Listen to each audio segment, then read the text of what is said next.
My first job as a manager was to manage a resort. And I was at a scuba diving resort in the Caribbean, and I had about 20 employees. And I was in charge of the office, the dining room, and the housekeeping, and the kitchen.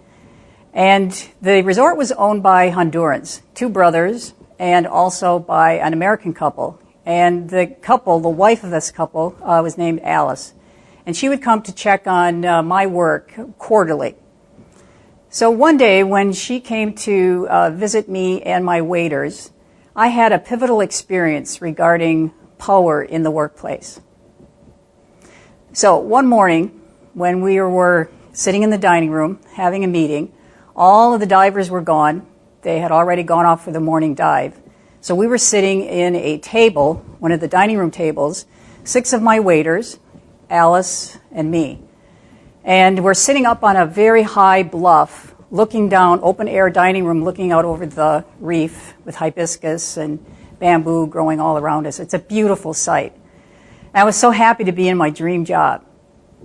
So she was going through her list of things she wanted to talk to us in the dining room about.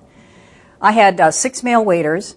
They all were Carib black. They all spoke English with a Carib accent, and they all had cruise ship experience. So I had very little need to be instructive with them, and we had a really good working relationship. So we all came as a unit to this meeting. And as the meeting went along, Alice started getting a lot more autocratic, and she started getting a lot more dictatorial. And I could just feel the energy getting really rough in this kind of discussion, almost like a negotiation with her in terms of what's been done and what hasn't been done. So at one point, she said, "I would like you boys to go out there," and she pointed outside of the resort, "go get some of those bamboo stalks and cut them into vases, and then go get some of the hibiscus flowers and put those into the vases and put them on the table." And it got completely silent. And my first reaction was, well, we do this all the time. And we just hadn't done it that particular day, but that's a no-brainer. And then I looked, and Heston, sitting next to me, stood up out of his chair, and he said, "Ma'am, you don't talk to us like that. We are not boys. We are grown men, we make a living, and we have families. Don't talk to us like that."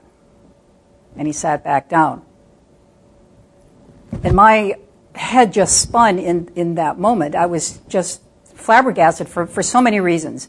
One is that Alice started to speak in a more civilized way to us. She softened her attitude toward us. The other was that I felt really humiliated that I didn't advocate for my own employees. And that was my job, to advocate for them. And the other was to think about how is it that somebody who does have the structural authority, that they have all the control in those kinds of meetings, and that I don't have any power to actually say something about the one with structural authority and their attitude and their behavior. So everything from that moment changed, and what happened is that I went on to school to study power.